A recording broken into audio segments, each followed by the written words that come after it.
Hemos visto la venida, el nacimiento de Cristo y hemos visto su muerte. Vimos los dos pasajes clásicos que nos hablan de la muerte de Cristo, Salmo 22 e Isaías 53. Siempre es bueno tener los pasajes clave de la Biblia en mente. Cuando toquemos un tema, que sepamos a qué pasaje de la Biblia ir. Y vamos a hablar de la creación, hablamos de Génesis 1, 2 y 3. Si hablamos de la promesa, hablamos de Génesis 12. Y así vamos, si hablamos del Éxodo, hablamos de Éxodo capítulo 12 y capítulo 20. Si hablamos de la muerte de Cristo en el sentido profético, el anuncio, estudiamos Salmo 22 e Isaías 53, como vimos ya en las últimas 2 semanas. Ahora vamos a hablar de el triunfo,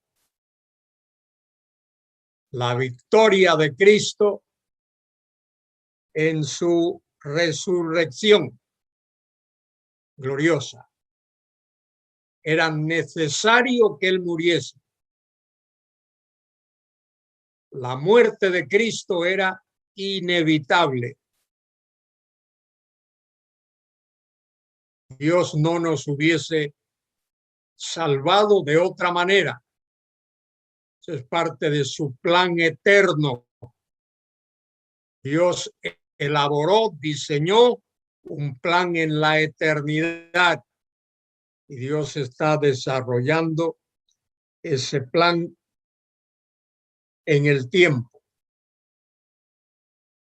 Vamos a buscar en nuestras Biblias Hechos capítulo 2.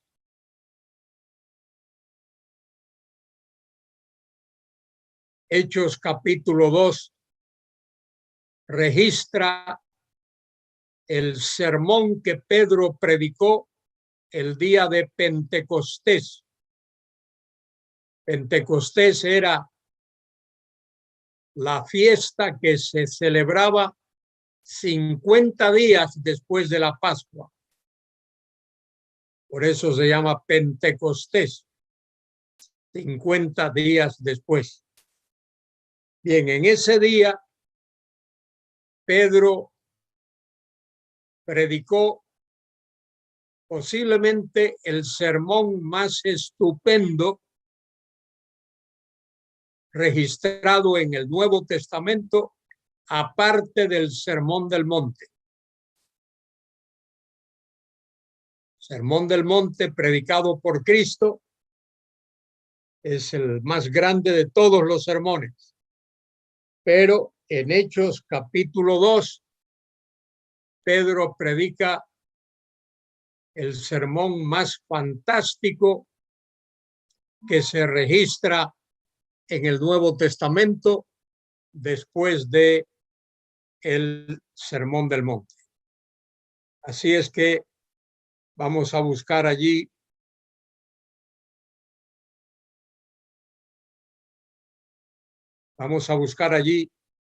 en Hechos capítulo 2.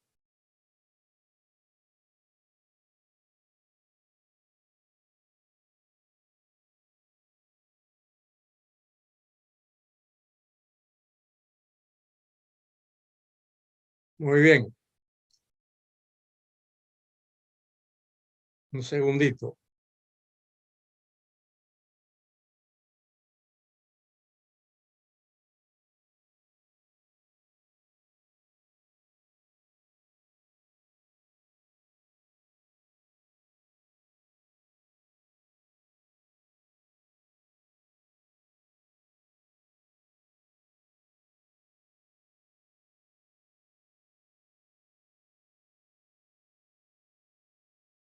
Hechos capítulo 2.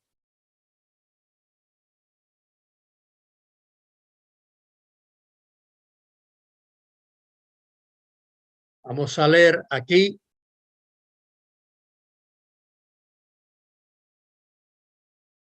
voy a comenzar leyendo y luego vosotros me ayudáis con la lectura. Cuando llegó el día de Pentecostés, estaban todos unánimes juntos. Día de Pentecostés era un día de gozo, de alegría.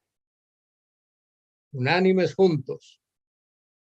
Y de repente vino del cielo un estruendo como de un viento recio que soplaba, el cual llenó toda la casa donde estaban sentados, y les aparecieron lenguas repartidas como de fuego, asentándose sobre cada uno de ellos, y fueron todos llenos del Espíritu Santo, y comenzaron a hablar en otras lenguas según el Espíritu les daba que hablasen.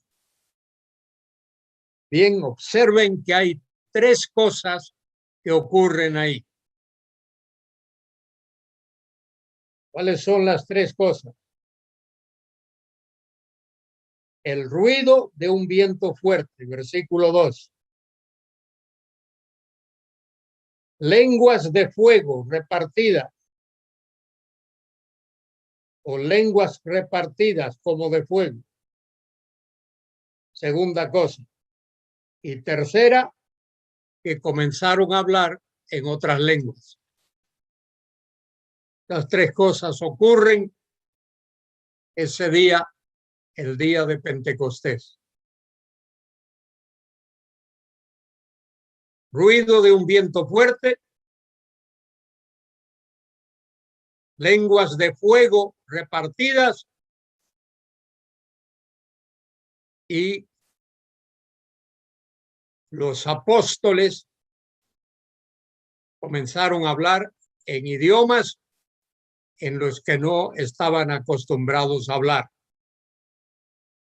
No era todo el mundo quien hablaba, eran o los apóstoles o lo máximo los 120 que estaban en el aposento alto. Es decir, no había un desorden allí, había orden en aquella situación.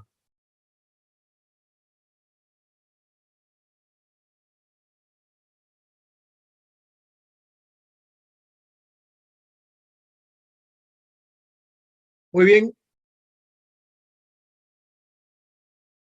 Dice en el versículo 5 que había gente de diferentes partes del mundo. Los judíos habían acudido, como era su costumbre, a la fiesta de Pentecostés.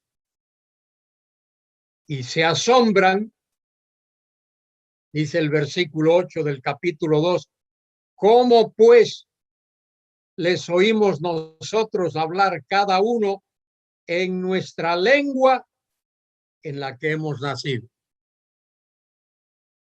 Si alguien os dice que estaban hablando jerigonzas allí, eso no es correcto. Estaban hablando idiomas conocidos.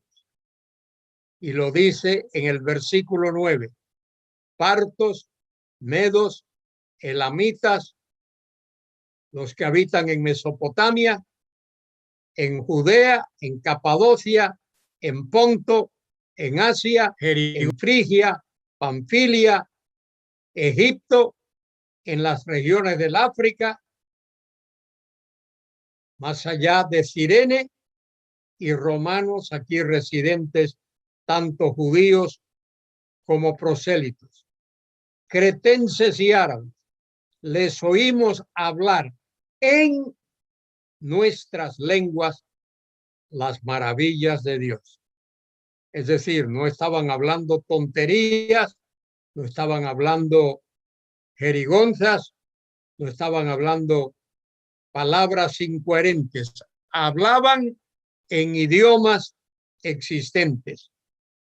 Dice el versículo 12, y estaban todos atónitos y perplejos, diciéndose unos a otros, ¿qué quiere decir esto? Mas otros, burlándose, decían, están llenos de mosto, están borrachos. Entonces Pedro, poniéndose en pie con los 11, alzó la voz y habló diciendo, varones judíos y todos los que habitáis en Jerusalén, esto sea notorio y oíd mis palabras, porque estos no están ebrios, como vosotros suponéis, puesto que es la hora tercera del día, es decir, las 9 de la mañana. Mas esto es lo dicho por el profeta Joel. Ahora, fíjese que Pedro no dice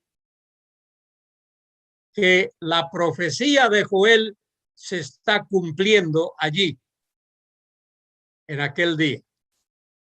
Pedro recuerda a los que están allí la profecía de Joel, porque lo que Joel profetizó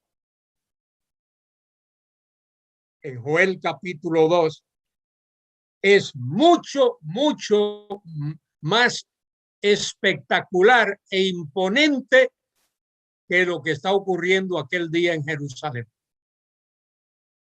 Pedro está diciendo, si os asombra esto que veis ahora aquí, lo que Joel profetizó es mucho mayor, mucho más espectacular, mucho más estupendo. No tenéis que sorprenderos por esto, porque lo que Joel profetizó es mucho mayor. Dice, mas esto es lo dicho por el profeta Joel. Mire lo que profetizó Joel.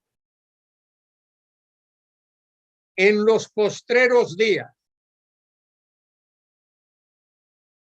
dice Dios, derramaré mi espíritu sobre toda carne. Bueno, eso no ocurrió el día aquel. Toda carne no fue llena del espíritu, solo los que estaban en Jerusalén en aquel día. Y vuestros hijos y vuestras hijas profetizarán. Eso tampoco ocurrió el día de Pentecostés. Vuestros jóvenes verán visiones y vuestros ancianos soñarán sueños. Tampoco eso.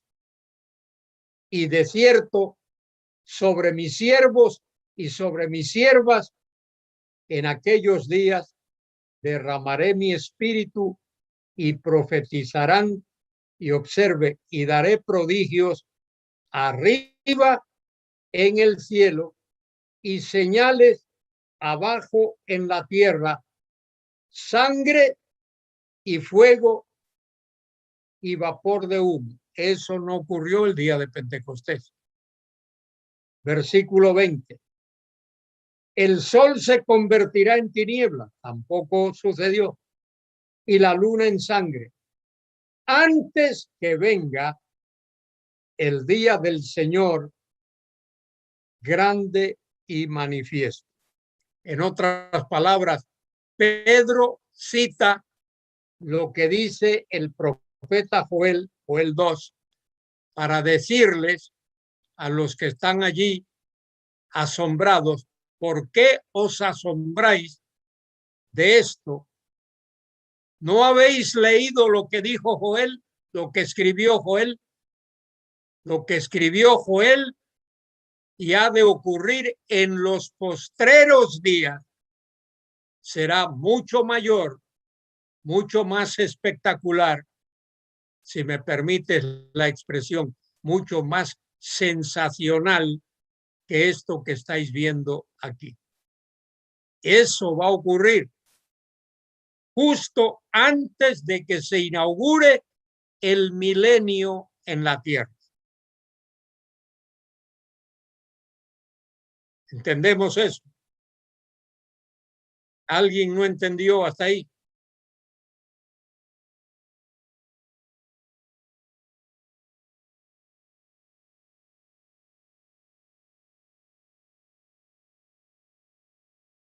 Bueno, si alguien tiene duda, que pregunte. Y fíjese lo que dice el versículo 21. Y todo aquel que invocare el nombre del Señor será salvo. Cuando se cumpla lo que dice Joel 2, todo aquel que le diga, Señor, sálvame, el Señor le va a salvar en ese mismo momento. ¿Es lo que dice ahí? Todo aquel que invocare el nombre del Señor será salvo. Muy bien, fíjese que Pedro está recordándole a aquellos que están allí en Jerusalén el día de Pentecostés, que están asombrados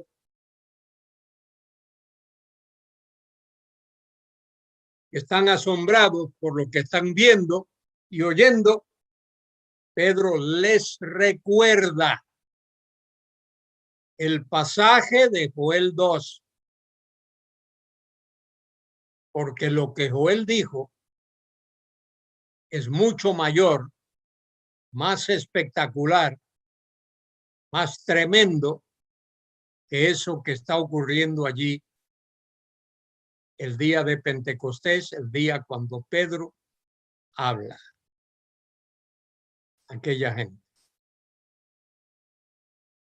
Lo que va a ocurrir en el futuro tiene que ver con la inauguración del reino milenario, del reino que el Señor Jesucristo va a establecer cuando Él venga. Y ahora Pedro va a explicar, versículo 22.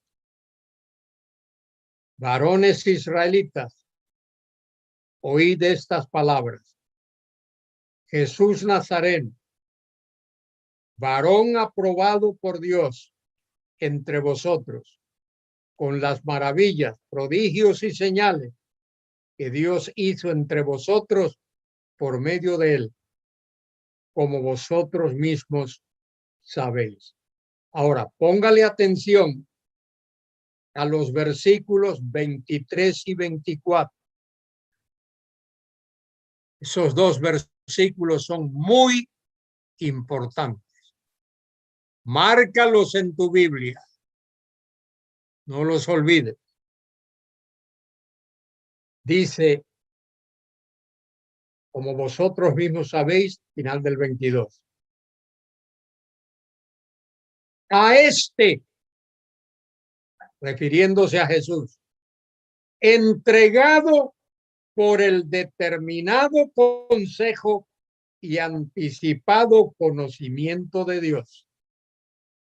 Fíjese lo que Pedro está diciendo ahí. La muerte de Cristo no fue un accidente. La muerte de Cristo no fue algo fortuito. No fue una casualidad. La muerte de Cristo fue el plan de Dios elaborado en la eternidad. Mírelo, ahí lo dice. A este, es decir, a Jesús, entregado por el determinado consejo y anticipado conocimiento de Dios. Es Dios el que ha intervenido para que Cristo fuese entregado a morir en la cruz. Es el plan de Dios, es la obra de Dios, Es el diseño de Dios. Dice, y matasteis por manos de inicuos, crucificándole. Dios utilizó manos de inicuos para llevar a cabo su plan diseñado en la eternidad. Y dice ahora, versículo 24, al cual Dios levantó o resucitó, sueltos los dolores de la muerte. Por cuanto, mire lo que dice ahora, era imposible que fuese retenido por ella. La muerte no podía retenerlo. ¿Qué significa eso? Cristo no podía quedar muerto en una tumba.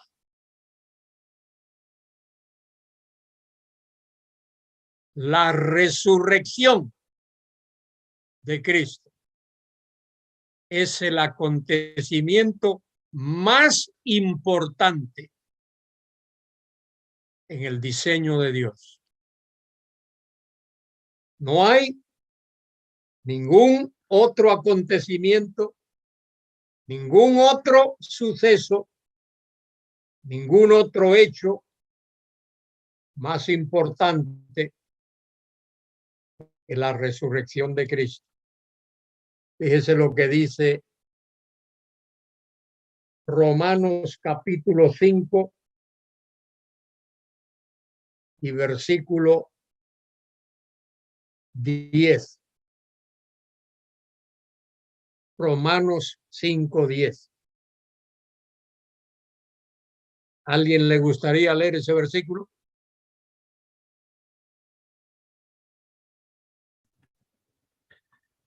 Porque si siendo enemigos fuimos reconciliados con Dios por la muerte de su Hijo, mucho más, estando reconciliados, seremos salvos por su vida. ¿Cómo somos salvos? Por la muerte de su Hijo, reconciliados. A ver, eso no es lo que yo he leído ahí. Léalo usted. No me cambie lo que dice el texto. Ya. Seremos salvos Léalo por otra su vez. vida. Bien, ok. Porque si siendo enemigos fuimos reconciliados con Dios por la muerte de su Hijo, mucho más, estando reconciliados, seremos salvos por su vida. ¿Cómo somos salvos? Por su vida. Por su vida. ¿Y qué significa eso?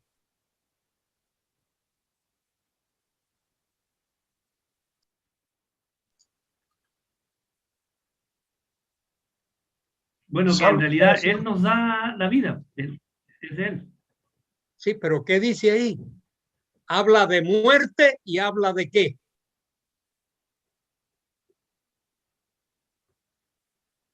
A ver, lo voy a leer. Porque si siendo enemigos fuimos reconciliados con Dios por la muerte de su Hijo, mucho más.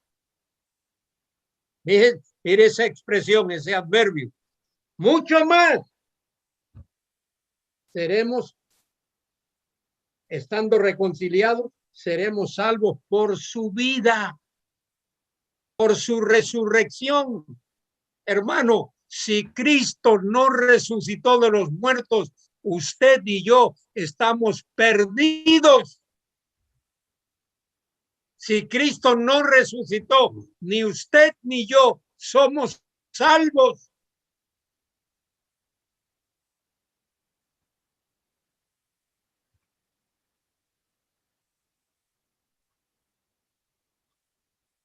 Es bueno hablar de la muerte de Cristo, buenísimo. Pero más importante todavía es hablar de su resurrección. Fíjese por qué. Porque él pudo haber muerto y no haber resucitado. esa es una posibilidad. Pero si resucitó, eso significa que murió. Eso exige, demanda, precluye que él murió.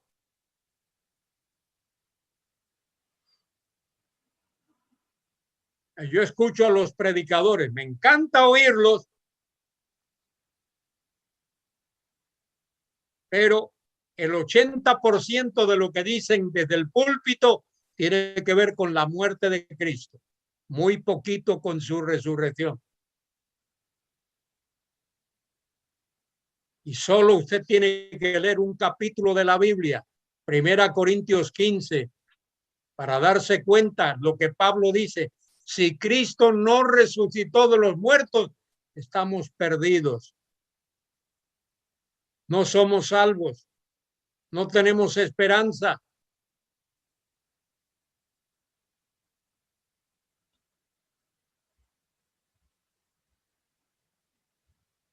Hay que predicar más acerca de la resurrección de Cristo.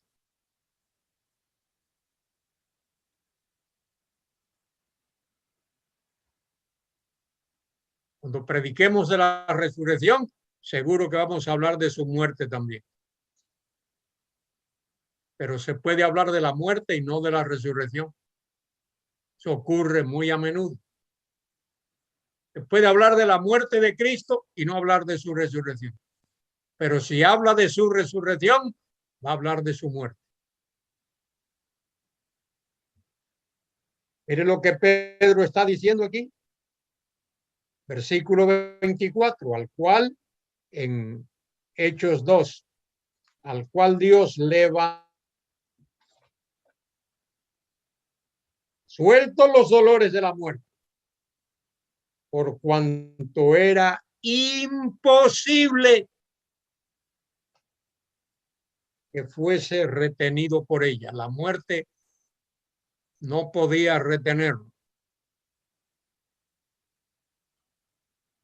Plan eterno de Dios. Por eso el que muere en la cruz es Dios, Dios encarnado.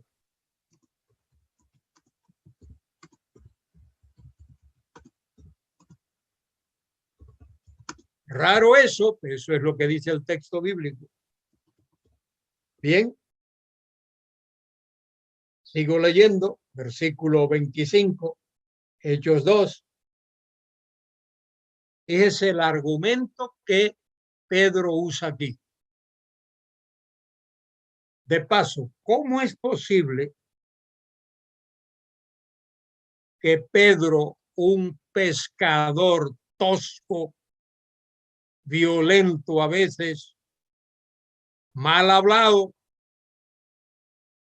de pronto, de golpe y porrazo, se convierte en un gran teólogo? ¡Qué maravilla! Versículo 25.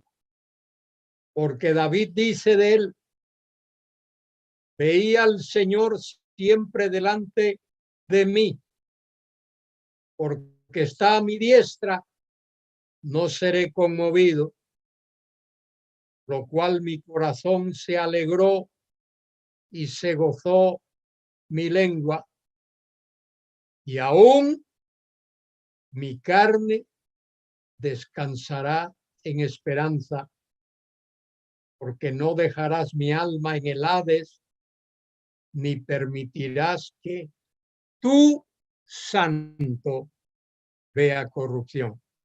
Y mire esa expresión, ni permitirás que tu santo.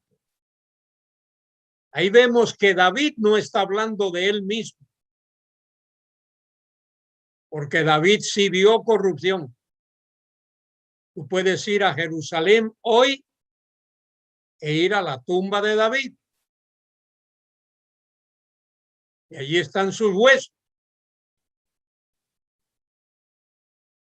La tumba de David.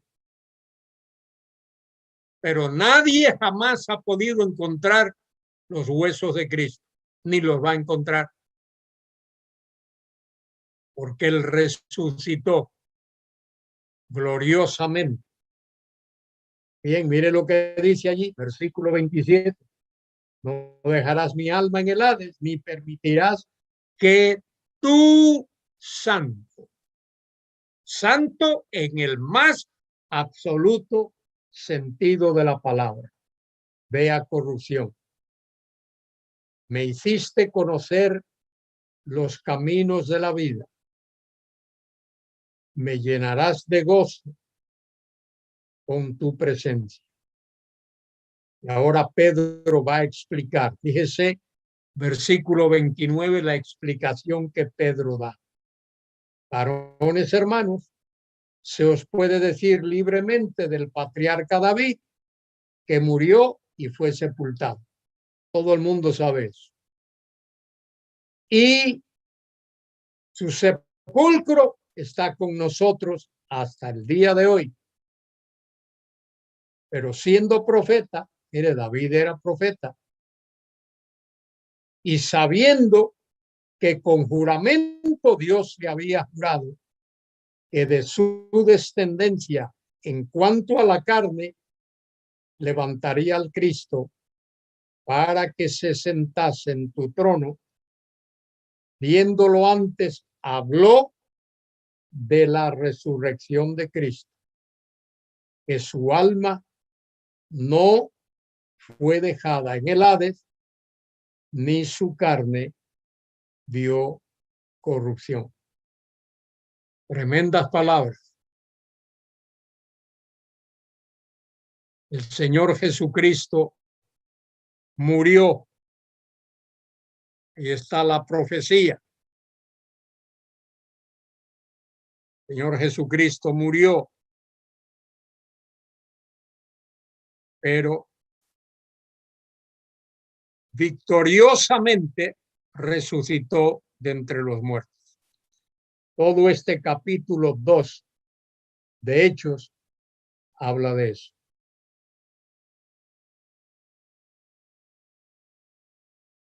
Dice el versículo 31, viéndolo antes, habló de la resurrección de Cristo, que su alma no fue dejada en el Hades, ni su carne vio corrupción. Cristo murió,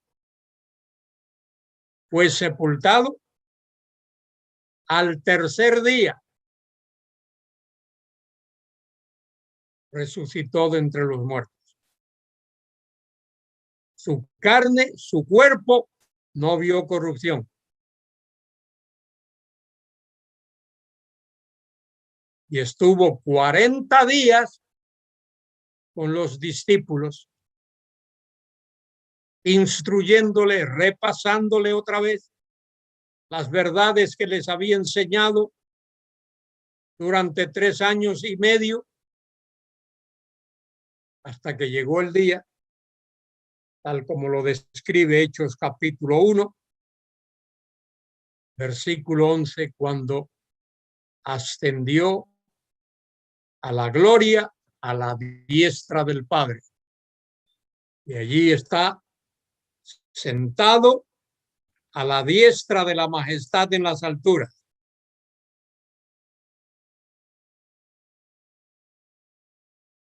Está guardando el día glorioso, cuando ha de regresar de nuevo a este mundo.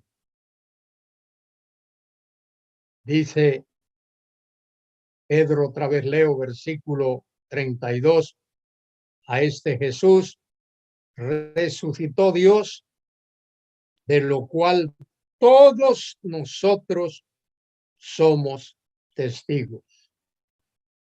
Así que,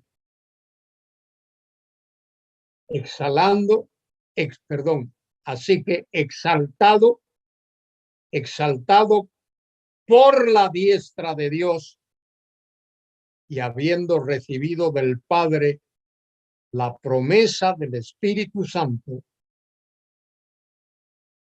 ha derramado esto que vosotros veis y oís. Tremenda cosa que Dios hizo.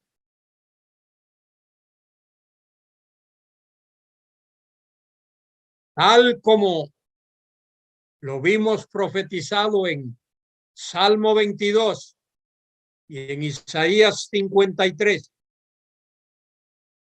Asimismo, nuestro Señor Jesucristo murió y fue sepultado. Y ahora vemos que es exaltado a la diestra del Padre.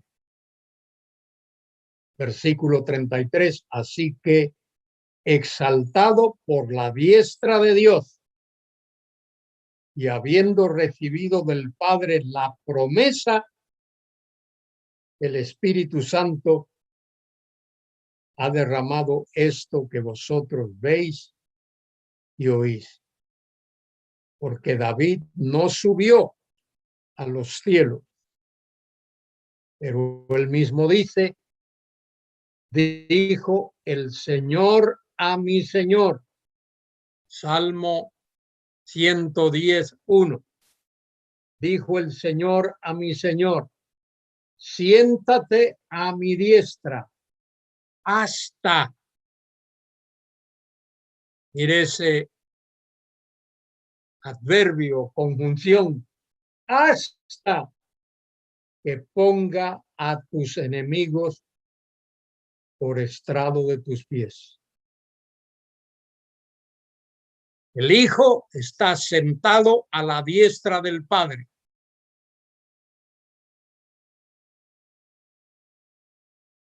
¿Qué significa que está sentado a la diestra del Padre?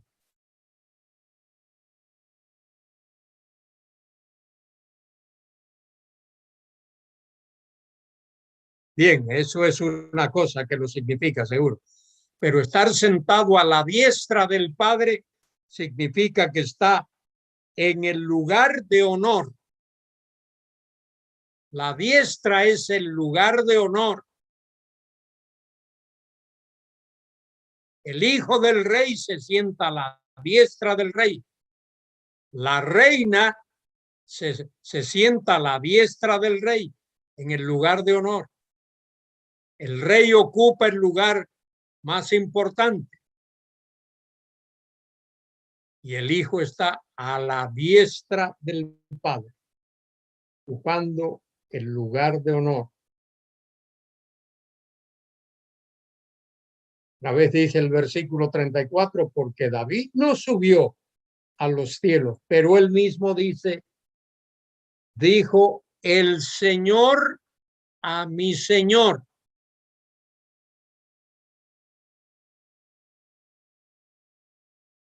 Y ahí están los dos nombres divinos, Yahvé y Adonai.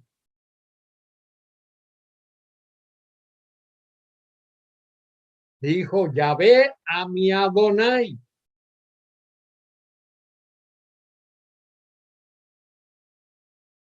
Siéntate a mi diestra hasta que ponga a tus enemigos por estrado de tus pies. Y cita ahí Salmo 110:1. Y Pedro añade, sepa pues ciertísimamente toda la casa de Israel, y a este Jesús, a quien vosotros crucificasteis, Dios le ha hecho, mire, Señor y Mesías. La palabra Cristo es Mesías.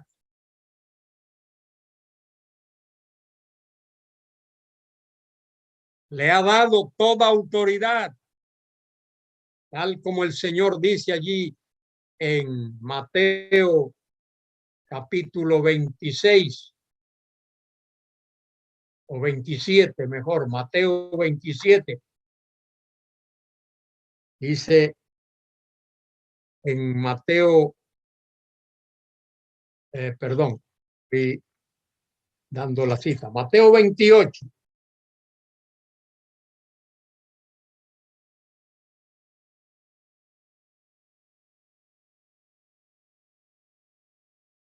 Versículo 18.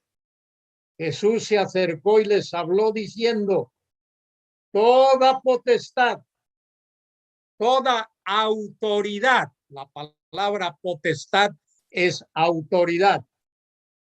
Toda autoridad me es dada en el cielo y en la tierra. Cristo tiene toda potestad, toda autoridad en el cielo y en la tierra. Por tanto, id y haced discípulos a todas las naciones. O, por tanto, id a todas las naciones y haced discípulos, bautizándolos en el nombre singular del Padre, del Hijo y del Espíritu Santo, enseñándoles que guarden todas las cosas que os he mandado. Y aquí yo estoy con vosotros todos los días hasta el fin del mundo. Amén. Cristo no solo manda a sus discípulos, Él va con ellos. Ahí lo dice. He aquí yo estoy con vosotros todos los días hasta el fin del mundo. Muy bien, David dice, versículo 25, vi al Señor siempre delante de mí, y luego dice, versículo 34, dijo el Señor a mi Señor, siéntate a mi diestra hasta que ponga tus enemigos por estrado de tus pies. Sepa pues, ciertísimamente, toda la casa de Israel, que a este Jesús, a quien vosotros crucificasteis, Dios le ha hecho Señor y Cristo.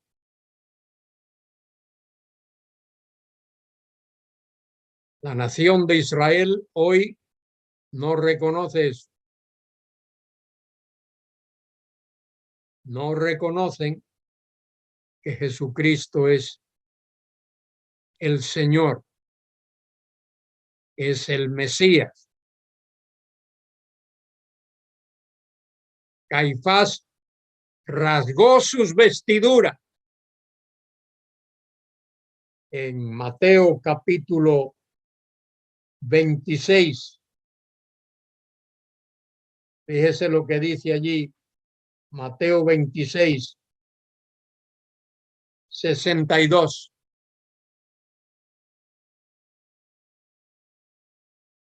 Es un tremendo pasaje.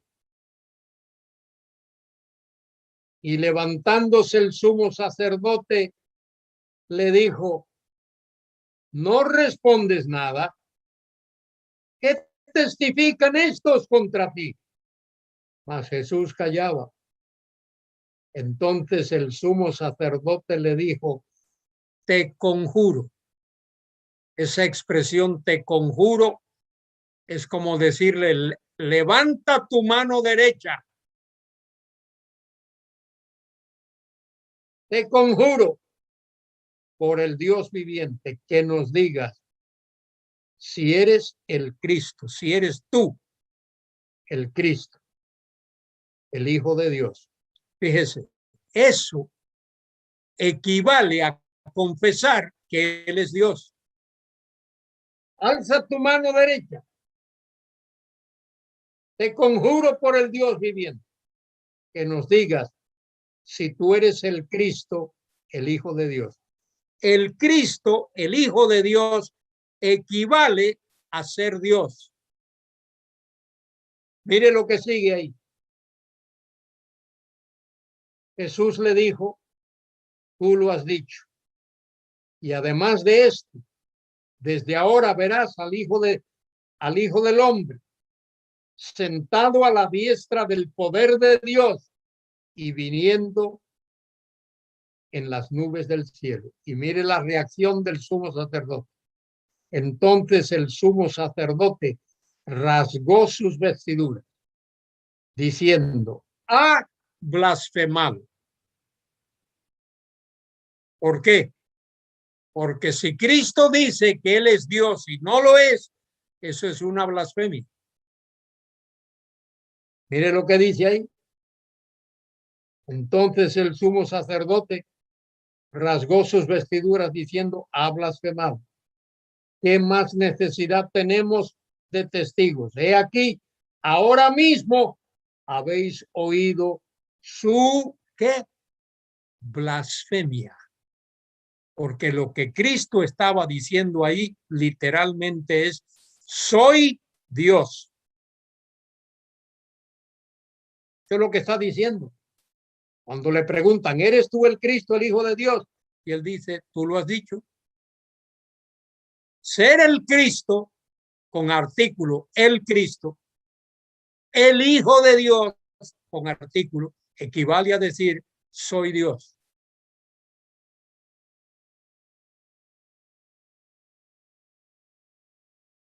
¿Qué os parece?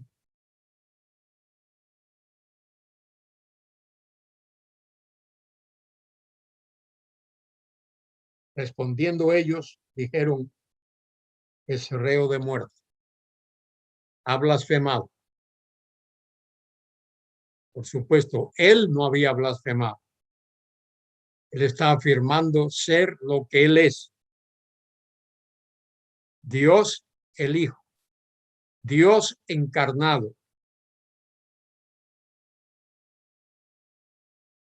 Es un tremendo pasaje. Bien, volvemos a Hechos 2. Versículo 37. 36 que leí ya dice, sepa pues ciertísimamente toda la casa de Israel y a este Jesús, a quien vosotros crucificasteis, Dios le ha hecho Señor y Mesías. Adonai y Mesías. Al oír esto, se compungieron de corazón y dijeron a Pedro y a los otros apóstoles, varones hermanos, ¿qué haremos? Tremenda pregunta. ¿Qué haremos?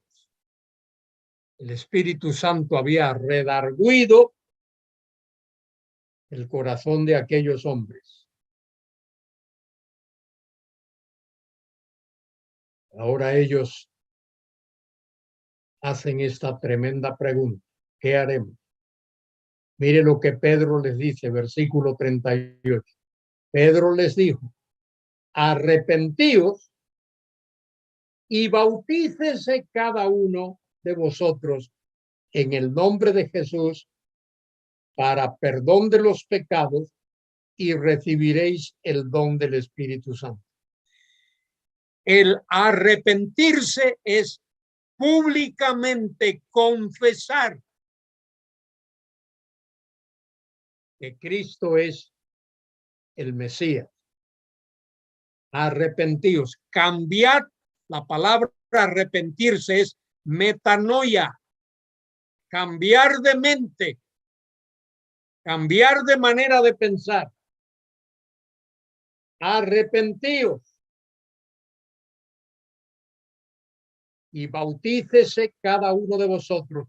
Es decir, dar testimonio público de ese arrepentimiento en el nombre, fíjese, singular, en el nombre de Jesucristo. ¿Por qué solo en el nombre de Jesucristo? Porque ellos no tenían problema con el Padre. Ellos creían en el Padre. Creían que el Padre era Dios. No tenían problema con el Espíritu Santo. Creían que el Espíritu Santo era Dios. El problema de ellos estaba con reconocer, con creer que Jesús es el Cristo, con creer en la deidad de Cristo. Por eso le dice, arrepentíos y bautícese cada uno de vosotros en el nombre de Jesucristo, públicamente reconociendo a Jesucristo, para perdón de los pecados y recibiréis el don del Espíritu Santo. Y mire qué más le dice Pedro, porque para vosotros es la promesa y para vuestros hijos y para todos los que están lejos, para cuantos el Señor nuestro Dios llamare. Y con otras muchas palabras. Fíjese, el sermón de Pedro fue más largo de lo que aparece aquí. Dice allí, versículo 40, y con otras muchas palabras testificaba, Pedro testificaba, y les exhortaba, diciendo, sed salvos de esta perversa generación.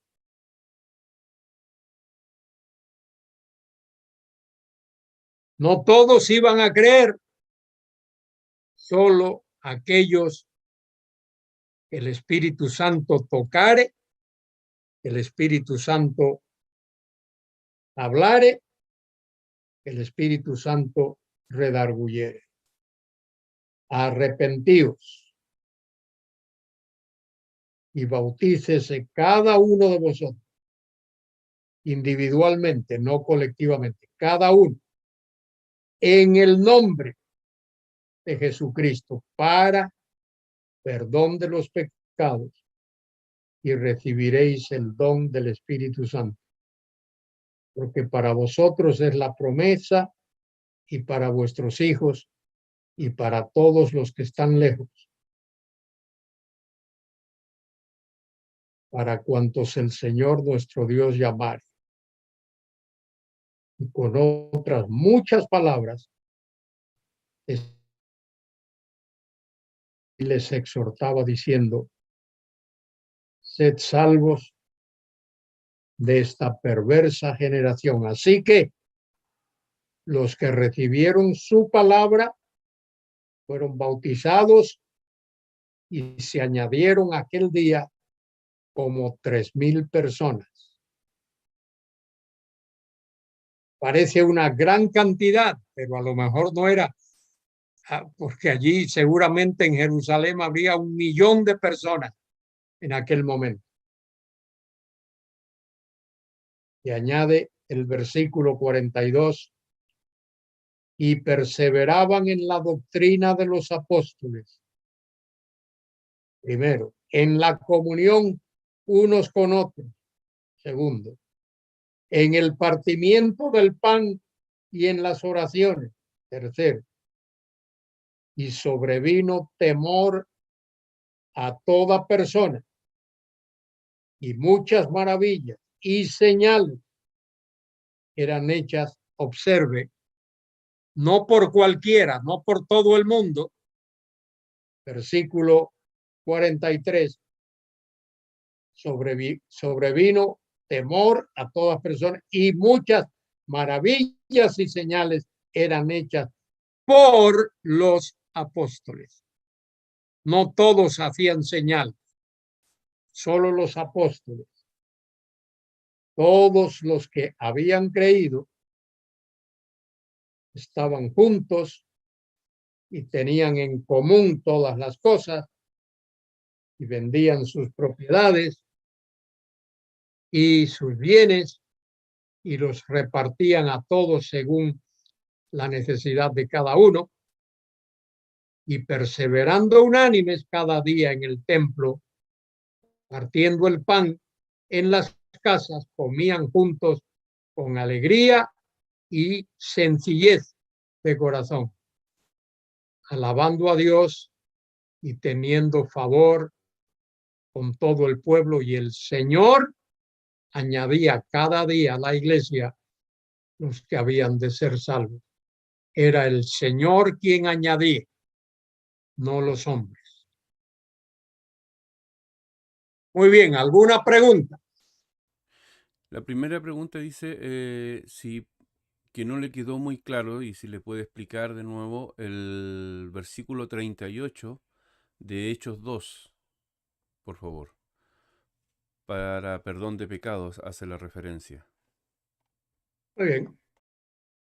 Dice, Pedro les dijo, arrepentíos y bautícese cada uno de vosotros en el nombre del Señor Jesucristo. Cuando dice ahí, para perdón de pecado, es habiendo confesado los pecados. Esa es la idea ahí. Es decir, la persona confesaba sus pecados y entonces eso era señal, era demostración de que ponía su fe en Cristo y era bautizado. Entonces, cuando dice ahí,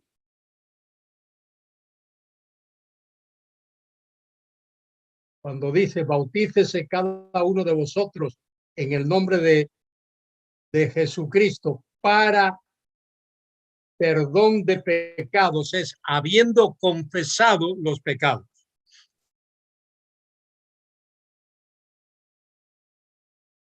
Hay una preposición griega ahí, eis, que significa con miras a. Con miras a. La persona confesaba sus pecados y era bautizado. Y nosotros hacemos eso hoy en casi todas las iglesias, donde cuando hay un bautismo se llama a la persona fulanito, fulanita de tal, has puesto tu fe en el Señor Jesucristo, la persona dice que sí, lo confiesas como tu Salvador. Entonces, ¿qué dice la persona? Sobre que la va a bautizar. Sobre la base de tu confesión de fe, yo te bautizo. Bueno, esa es la idea ahí. No es como lo hacen los católicos, que le confiesan cada pecado al sacerdote. No. Ok. Hay otra pregunta que dice en 1 Corintios capítulo 11 del 23 al 26, donde habla que Pablo instituye o muestra lo que es la cena del Señor. Dice, Pablo explica lo relacionado con la cena del Señor. Corresponde, ¿hay relación con este maravilloso tema de la resurrección de nuestro Salvador? Pues el pasaje parece referirse con el pan y el vino de la copa a los sufrimientos y muerte de nuestro Señor. No, la mesa del Señor, el partimiento del pan, habla del sacrificio de Cristo. El pan representa su cuerpo, el vino representa su sangre, pero por supuesto damos por sentado que ese al cual estamos proclamando allí resucitó de entre los muertos. No sé exactamente cuál es la naturaleza de la pregunta. Quizá puedas explicarla un poquito mejor, Cristian. Bueno, se lo leí en forma textual, como lo escribió el hermano. Quizá él pueda después explicarlo un poco mejor, o si está por aquí en este caso podríamos, nuestro hermano Rodolfo Bengue.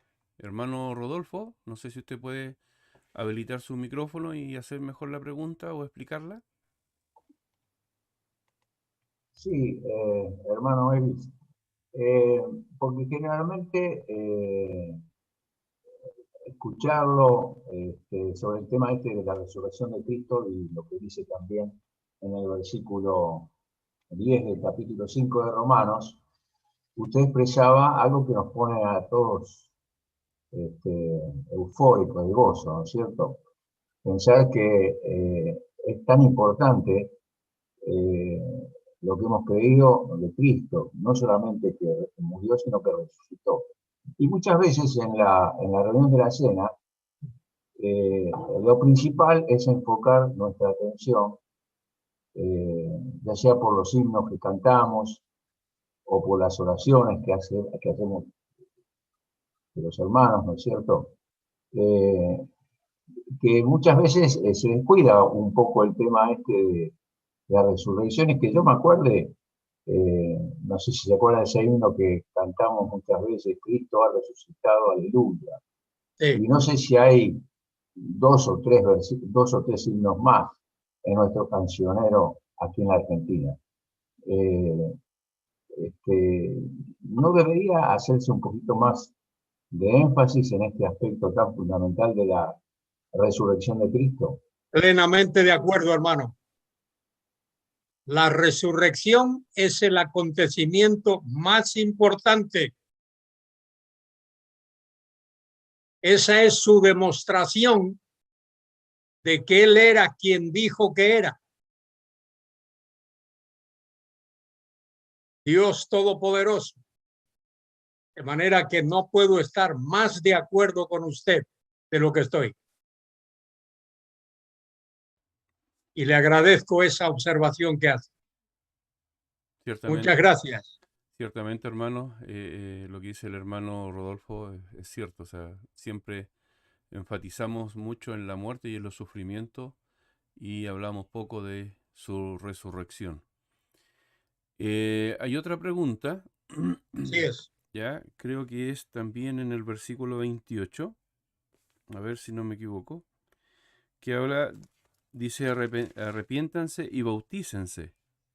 No, no es el 28. Haciendo referencia, es la pregunta, ¿por qué aquí, como algunas iglesias, hacen mucho énfasis en que si no son bautizados, no son perdonados sus pecados? Bueno, ese es un error teológico. Eso es un error teológico lamentable. Es un error teológico lamentable. En Marcos, creo que es capítulo 16, donde dice, el que creyere y fuere bautizado, fíjese, Marcos 16, 16, el que creyere y fuere bautizado será salvo, mas el que no creyere será condenado. No dice el que no creyere y no fuere bautizado. ¿Quién es el que es condenado? El que no cree. Nadie bautizó al ladrón en la cruz, al que Cristo le dijo, hoy estarás conmigo en el paraíso. De manera que no debemos de confundir las cosas.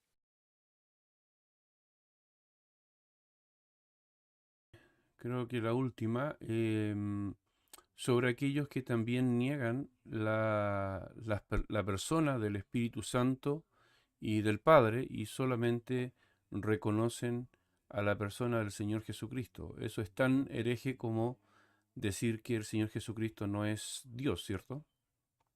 Sí, bueno, negar la Trinidad es una doctrina esencial para la fe cristiana. Creo que lo he dicho aquí alguna vez. Si no hay Trinidad, no puede haber cristianismo. Por eso es que lo he dicho también, que ni los testigos de Jehová, ni los mormones, ni los unitarios pueden llamarse cristianos, porque niegan la Trinidad. Dios es un solo Dios. Y lo que no hay que confundir, escuchen bien, es esencia o sustancia con persona. Son dos cosas relacionadas pero diferentes. Dios es uno en esencia, uno en sustancia, uno en realidad. Hay un solo y único Dios. Pero ese Dios existe, ha existido y existirá para siempre, Padre, Hijo y Espíritu Santo. El Padre es Dios, el Hijo es Dios, el Espíritu Santo es Dios.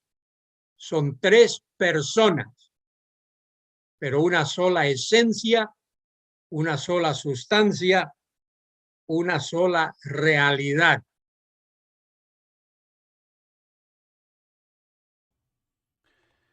Y la última pregunta, Bueno, hace referencia al versículo 41 que se leyó de Hechos 2. Dice el versículo: así que los que recibieron su palabra y fueron bautizados, y se añadieron aquel día como 3000 personas. La pregunta ¿es correcto condicionar el ser miembro de una iglesia al bautismo? Es decir, para ser miembro se requiere ser bautizado de una iglesia local, porque sabemos que de la iglesia universal no. Sí, pero no confundan el tocino con la velocidad. Son dos cosas diferentes. No confundas el tocino con la velocidad. La iglesia universal es un aspecto de la iglesia. ¿Quién pertenece a la iglesia universal? Todo aquel que ha puesto su fe en Cristo y por lo tanto ha sido bautizado por el Espíritu Santo en el cuerpo de Cristo. A ver, léeme ahí 1 Corintios 12:13.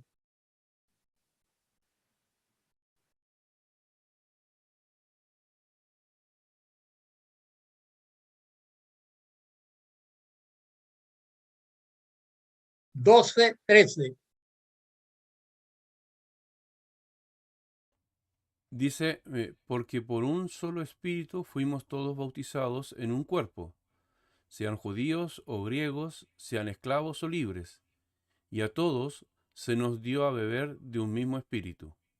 Muy bien, ese es el bautismo en, con o por el Espíritu Santo. El Espíritu Santo nos bautiza, nos identifica,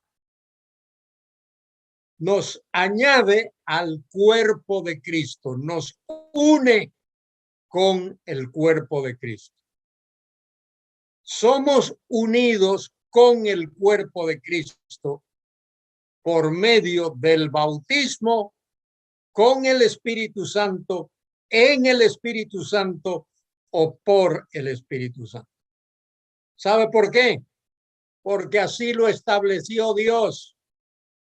Entonces, no discutas con Dios.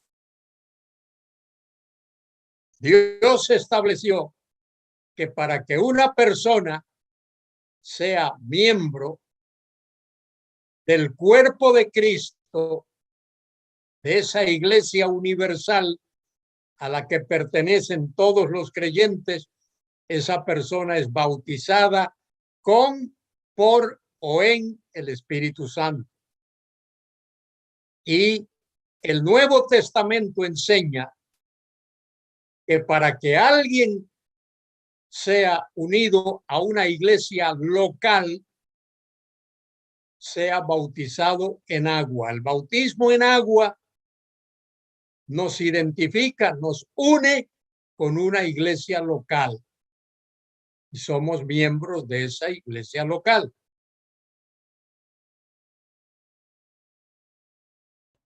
O sea, para poder pertenecer o... Con dos aspectos. Claro, La palabra bautismo, baptizo, significa sumergir, inmersión. No significa un chorrito de agua en la cabeza ni nada de eso. Es sumergir, ese es el significado de la palabra baptizo. Cuando un barco se hundía y va a parar al fondo del mar, eso era baptizo.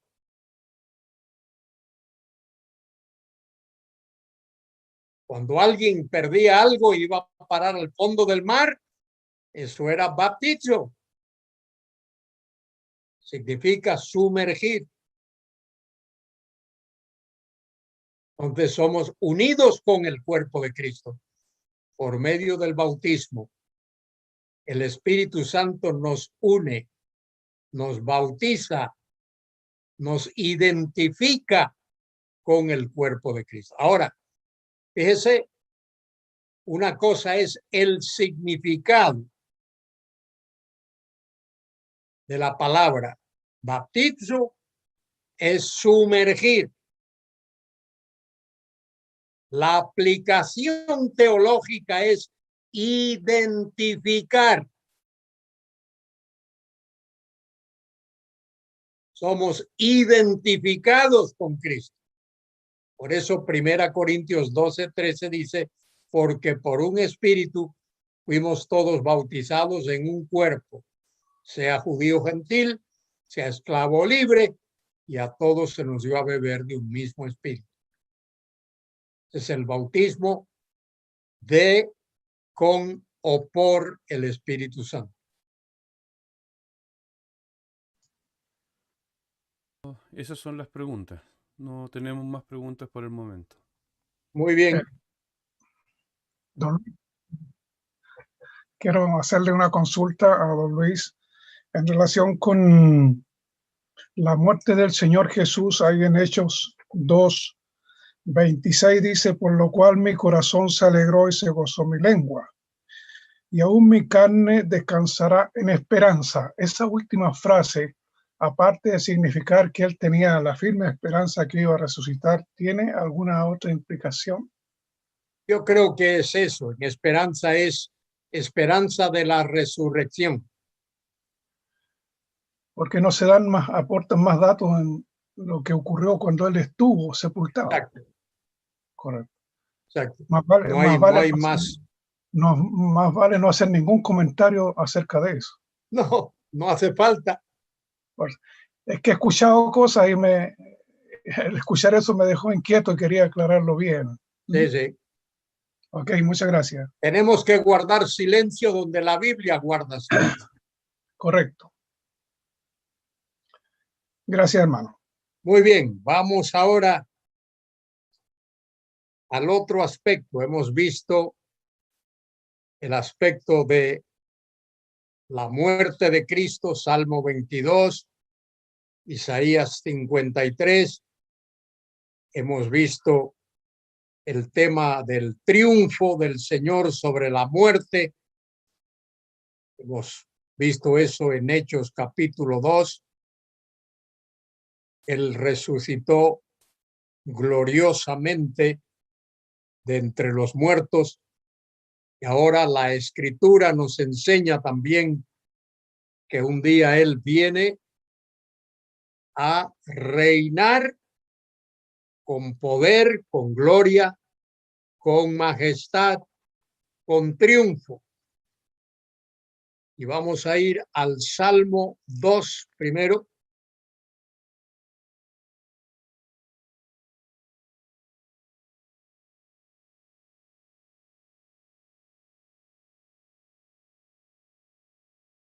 De paso, muchos que predican en nuestras iglesias y en nuestras asambleas, esto ya lo he dicho aquí, cuando le avisan un poquito tarde, buscan un salmo, porque creen que los salmos son para eso.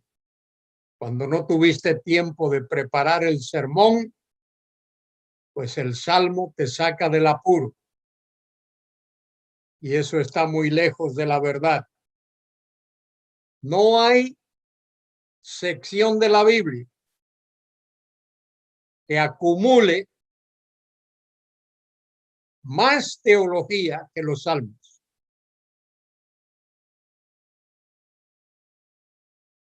Entonces, si tú quieres estudiar teología, estudia los salmos. Y vas a ver que es así. Vamos al Salmo 2. A ver, yo he leído bastante. Alguien que me ayude con la lectura ahora.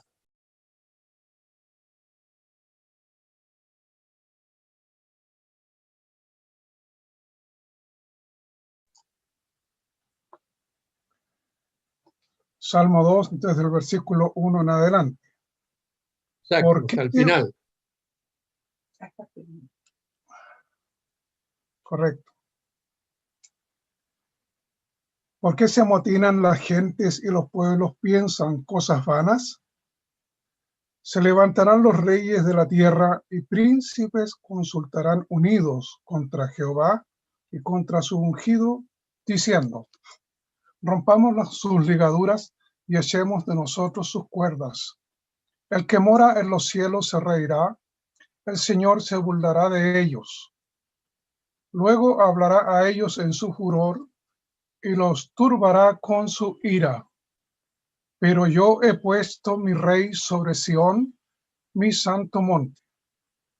Yo publicaré el decreto. Jehová me ha dicho, mi hijo eres tú, yo te engendré hoy.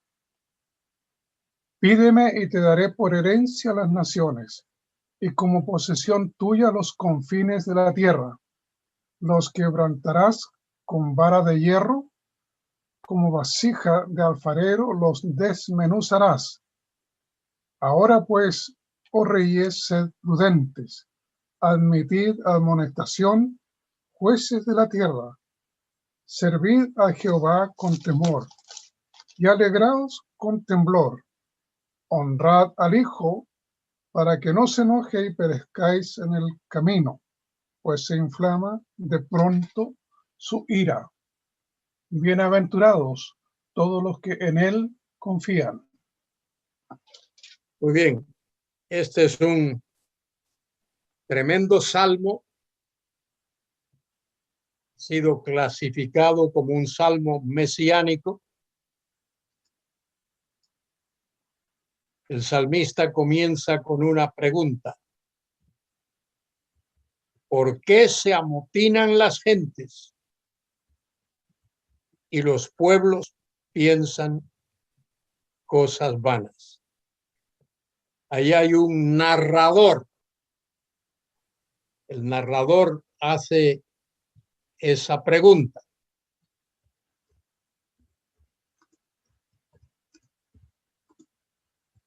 Hay una rebelión contra aquel que tiene derecho a sentarse en el trono. Ese salmo habla de la inauguración del rey que va a ocupar el trono en la ciudad de Jerusalén. Desde allí él gobierna con poder, con gloria, con majestad, con autoridad. ¿Por qué se amotinan las gentes?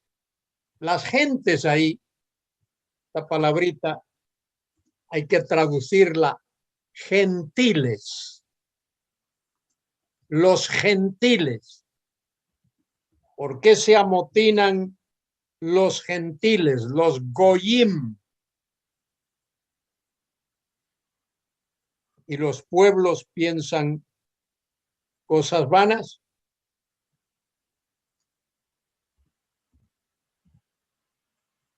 Los reyes de la tierra no quieren que el Mesías reine. ¿Por qué?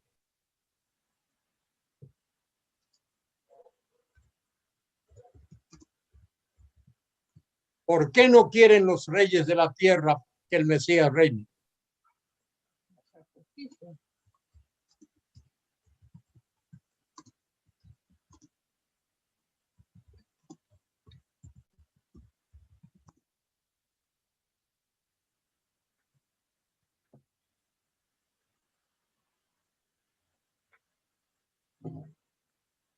¿Será porque saben que él los gobernará con vara de hierro?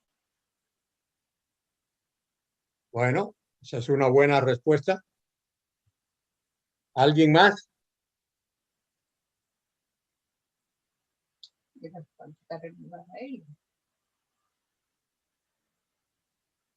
A ver, hermana Carmen Cueva, está lejos usted por allá. Que me quiten el... Ahí está. Yo pienso de que es porque el momento que Cristo reine se les acaba completamente todo. Todo lo malo que hasta el momento están haciendo. Muy bien, doña hermana, doña Marcela. Que oiga, le mandé un correo hoy, ¿lo recibió? Me alegro, porque le eché de menos la última vez.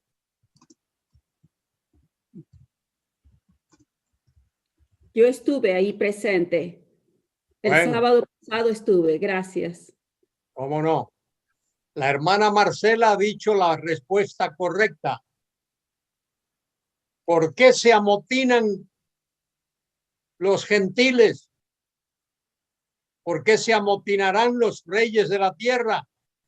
Porque cuando el Mesías comience a reinar, 3 palabritas, se les acabó. Ya no pueden reinar ellos. Habrá solo un rey de reyes y solo un señor de señores. Si es que la hermana Marcela me ha dado la respuesta correcta. Cuando Cristo comience a reinar, se les acabó a los reyes de la tierra. Por eso se amotinan. Se levantarán los reyes de la tierra. Príncipes consultarán unidos contra Jehová y contra su ungido, diciendo: rompamos sus ligaduras, echemos de nosotros sus cuerdas. Eso equivale a decir: no queremos que él reine sobre nosotros.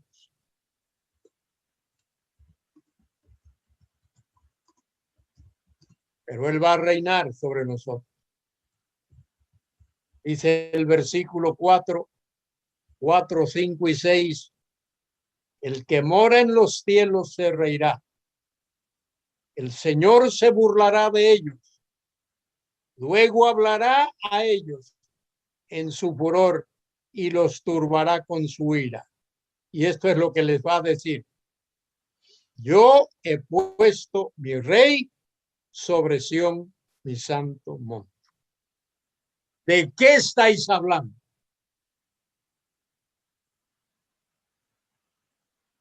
Dicen los americanos. What are you talking about? ¿Qué decís? ¿De qué habláis? Él ha puesto su rey, que es el Mesías, sobre su santo monte. Tienen que guardar silencio. El que mora en los cielos se reirá. El Señor se burlará de ellos.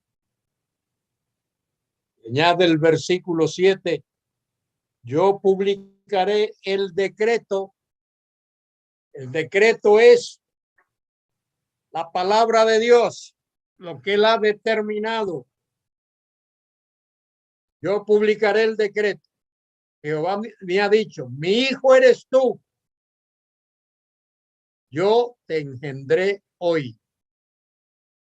Y ese yo te engendré hoy es una expresión que habla de la eternidad del Hijo.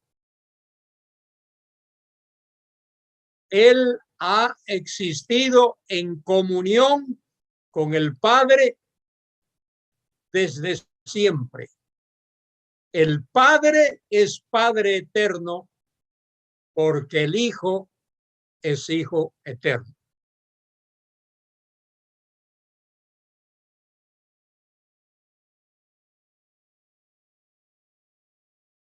La Trinidad, un solo Dios, 3 personas, Padre, Hijo y Espíritu Santo.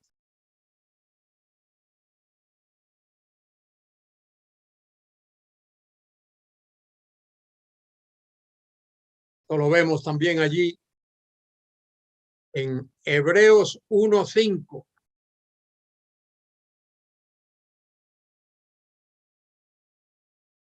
Hebreos 1:5. Porque a cuál de los ángeles dijo Dios jamás: mi hijo eres tú, yo te he engendrado hoy. ¿Cuál es la respuesta a esa pregunta?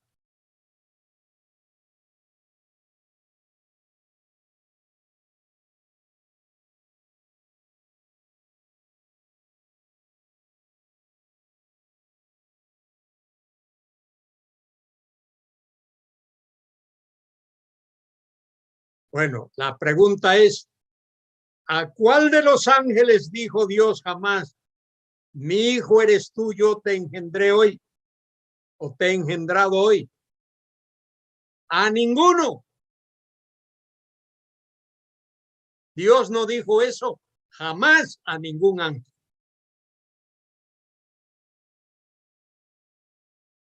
Y otra vez, yo seré a él padre, él me será a mí hijo. Y otra vez, cuando presenta, posiblemente eso, cuando dice ahí, cuando introduce al primogénito en el mundo, se refiere a la segunda venida de Cristo. Y otra vez, cuando introduce al primogénito en el mundo, dice, adórenle todos los ángeles de Dios. Ciertamente de los ángeles dice, el que hace a sus ángeles espíritus y a sus ministros llama de fuego, mas del Hijo dice, tu trono, oh Dios, por el siglo del siglo. Cetro de equidad es el cetro de tu reino. Esa es una magnífica traducción del versículo 8 que los testigos de Jehová tuercen. En la Biblia de los testigos de Jehová, mire cómo ellos traducen ese versículo. Dice aquí, mas del Hijo dice, tu trono, Dios. Ellos lo traducen, Dios es tu trono por el siglo del siglo. Tuercen el texto. Eso no es lo que el texto está diciendo. El texto dice tal como está ahí. Tu trono, oh Dios, por el siglo del siglo, cetro de equidad es el cetro de tu reino. Has amado la justicia y aborrecido la maldad, por lo cual te ungió Dios, el Dios tuyo, con óleo de alegría, más que a todos tus compañeros.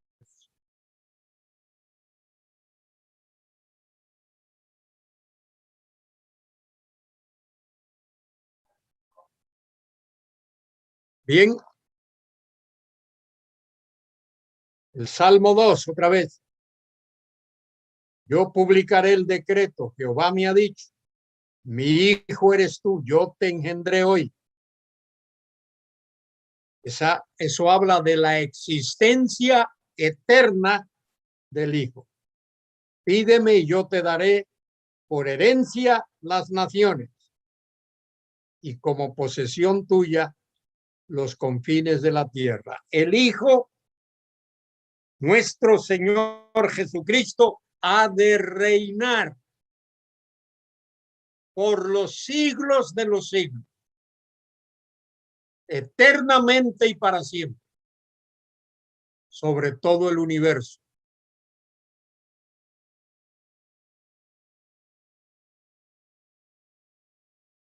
Delante de él se doblará toda rodilla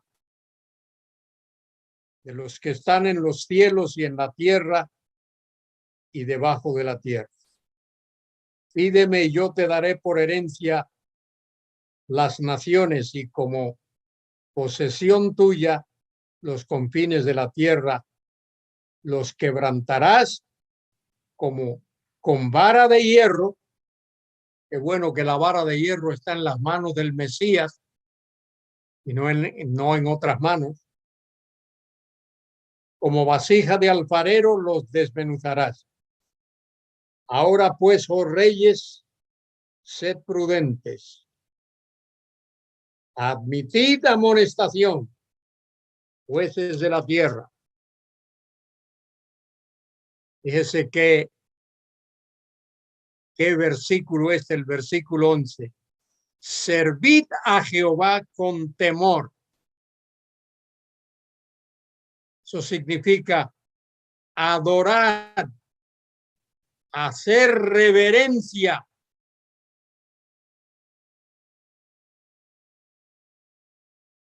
Delante de él. Servid a Jehová con temor y alegraos con temblor. Honrad al Hijo para que no se enoje y perezcáis en el camino, pues se inflama de pronto su ira. Bienaventurados todos los que en él confían. Este Salmo 2 es un tremendo salmo que habla del Mesías como Rey del universo. Como he dicho ya, en los salmos hay una tremenda cantidad de temas teológicos, de teología. Si quieres estudiar teología, estudia los salmos. Fíjate el Salmo 24. En unos minutos que tenemos vamos por lo menos a leer este salmo. Salmo 24. Salmo de David.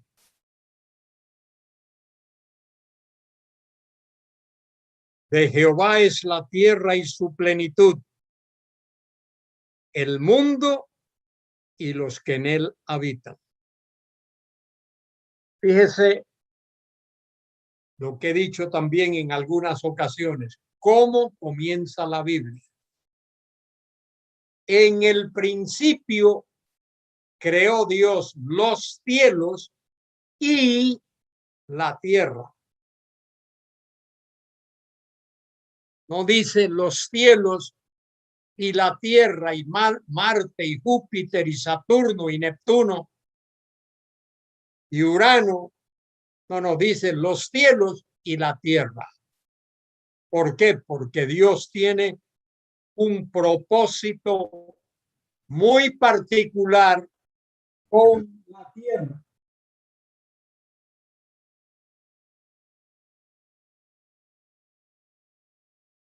Porque es en la tierra donde Dios va a establecer ese reino eterno del Mesías. La nueva Jerusalén desciende del cielo y reposa sobre la nueva tierra.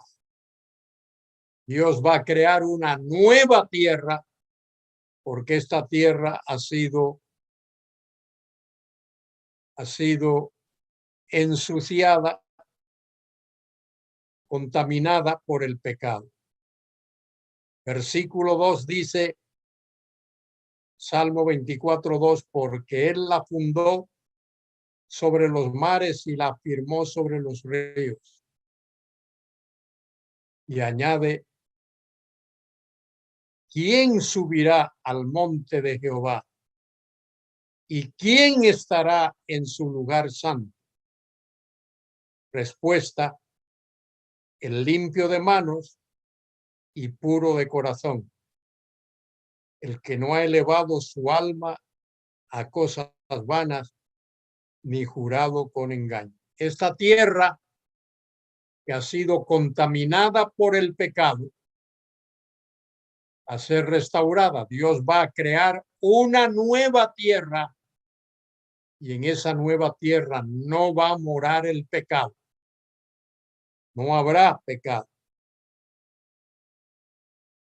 Limpio de manos y puro de corazón, que no ha elevado su alma a cosas vanas ni jurado con engaño.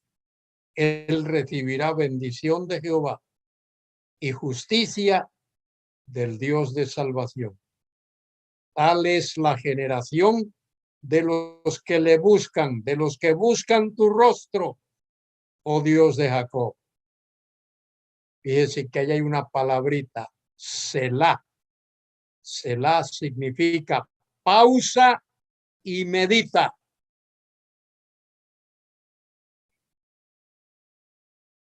Alzad puertas vuestras cabezas y alzaos vosotras puertas eternas y entrará el Rey de Gloria.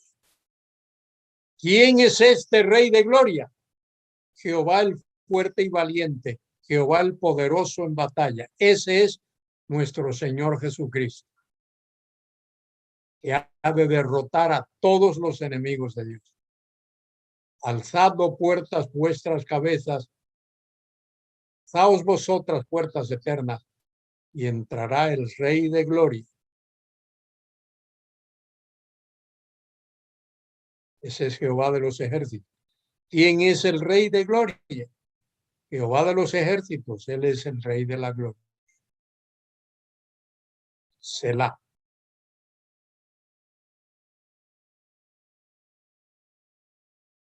Dios ha de culminar su plan. Dios elaboró un plan en la eternidad. Ese plan comienza con un prólogo y termina con una conclusión. Y allí en Génesis 1:1 tenemos ese prólogo. En el principio creó Dios los cielos y la tierra. Y luego cada capítulo, cada versículo, cada libro va ampliando ese plan, ese cumplimiento del plan de Dios, hasta que llegamos al libro del Apocalipsis, cuando dice allí Dios, he aquí yo hago nuevas todas las cosas. Y Él va a hacer nuevas todas las cosas. Y el Mesías ha de reinar con poder, con gloria, con majestad sobre todo el universo.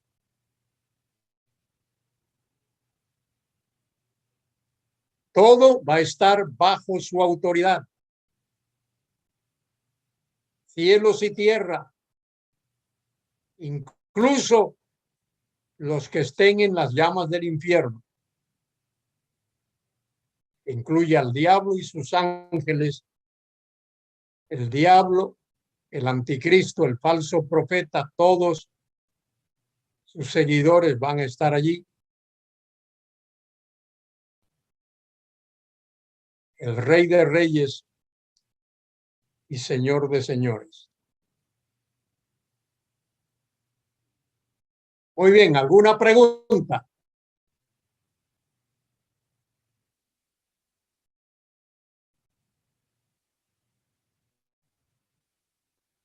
Aquí me apareció una, la voy a leer. Dice, ¿a quién se refiere el salmista en el Salmo 8, del 4 al 8, con el Hijo del Hombre? Bueno, a ver.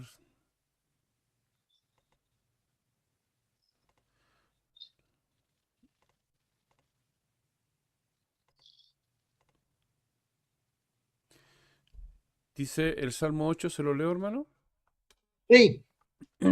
Dice Salmo 8, verso 4. Dijo, ¿qué es el hombre para que tengas de él memoria, y el Hijo del Hombre para que lo visites? Les has hecho poco menor que los ángeles, y lo coronaste de gloria y de honra. Le hiciste señorear sobre las obras de tus manos. Todo lo pusiste debajo de sus pies, ovejas y bueyes, todo ello, y asimismo las bestias del campo, las aves de los cielos y los peces del mar, todo cuanto pasa por los senderos del mar. Oh Jehová, Señor nuestro, cuán grande es tu nombre en toda la tierra. Muy bien, eso se refiere principalmente a Adán y por deducción al hombre como ser humano, como criatura de Dios. Dios creó las cosas. A ver, eso lo he dicho también en alguna ocasión. Dios creó el universo y puso al hombre para que fuese su virrey en la tierra. Y eso es lo que el salmista está diciendo aquí. Cuán glorioso es tu nombre en toda la tierra. Has puesto tu gloria sobre los cielos. De la boca de los niños y de los que maman fundaste la fortaleza a causa de tus enemigos para hacer callar al enemigo y al vengativo, etcétera. Se refiere al hombre. Dios ha querido que el hombre sea su virrey en la tierra. Eso fue lo que Adán debió de haber sido. El primer Adán, el Adán del huerto. Pero ese Adán fracasó. Y eso que el primer Adán no hizo, porque fracasó, lo va a hacer el postrer Adán, que es nuestro Señor Jesucristo. Él va a gobernar sobre cielos y tierra.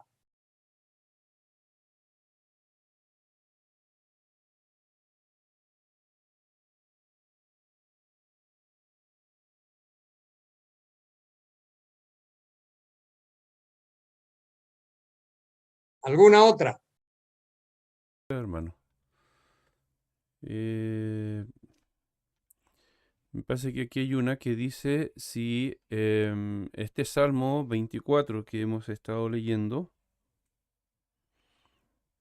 se cumplió cuando el Señor Jesucristo ascendió a los cielos.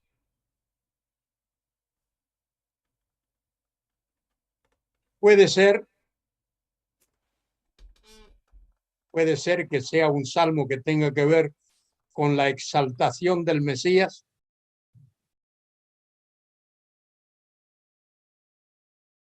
O puede ser que también tenga que ver con su segunda venida, cuando habla en el versículo 7, alzad puertas vuestras cabezas y alzaos vosotras puertas eternas y entrará el Rey de Gloria. Y el Rey de Gloria ha de venir y ha de reinar sobre la ciudad, en la ciudad de Jerusalén, desde la ciudad de Jerusalén, ha de reinar sobre todo el mundo.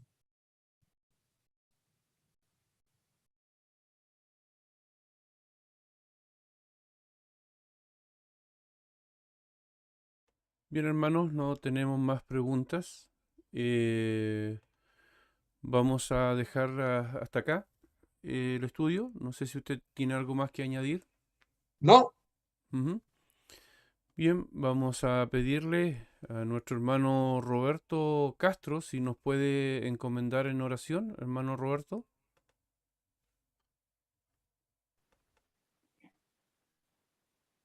Bien.